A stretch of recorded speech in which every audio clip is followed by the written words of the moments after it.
Tell me. Practice is how to perfect yourself. थोड़ा और perfection की ओर जाए। What is practice? आप प्रैक्टिस वर्ड से क्या समझते हैं? आखिर में प्रैक्टिस वर्ड क्या है? प्रैक्टिस की प्रक्रिया क्या है? प्रैक्टिस क्यों जरूरी है?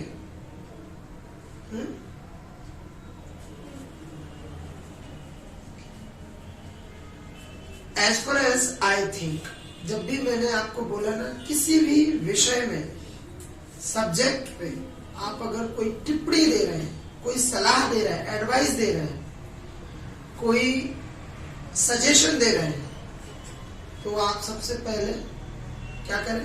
कम्युनिकेशन के फॉर्मूले को यूज करें। As far as I think, उसके बाद फिर आप बोलना शुरू करें। Okay, so what is practice? किसी काम को करने का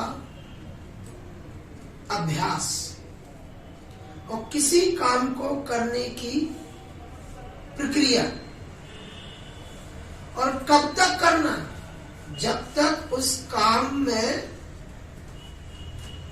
हम परफेक्ट ना हो जाएं, जब तक वो काम हमें ठीक से आने ना लगे। इस प्रोसेस को हम कहते हैं प्रैक्टिस।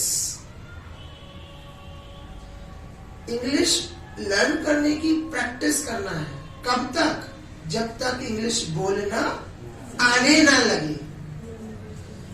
इसका मतलब ये नहीं है कि लाइक कोई हमसे मिलता है और पूछता हाउ आर यू, हम आंसर देते हैं I am good, thank you, and you. फिर वो आपसे पूछता how is your life going on, आप बोलते हैं it is going well, thank you, what about your life. फिर वो बोलते हैं या आंसर देते हैं my life is getting along fine day by day. अब आपने जो आंसर दिया वो सामने वाले ने पूरा समझा, और जो उसने आंसर दिया it is getting along fine day by day. अब आप चक्कर में फंसेंगे, अब आप उलझेंगे। What is the meaning of getting along fine day by day? अब आप कहते तो है अपने आप को कि I know English, I speak English, I write English, I understand English, everything is there. अब यहां सामने वाला एक वर्ड बोलता है it is getting along fine day by day. अब आप क्या हो रहे हैं? You are getting stuck. अब आप क्या हो रहे हैं? अटक रहे हैं। किस चीज में? अंडरस्टैंडिंग में। वर्ड समझ में नहीं आया ना? Getting along fine day by day. Yes, so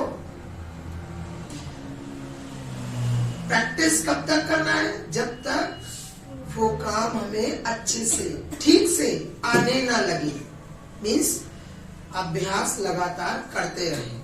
keep practising.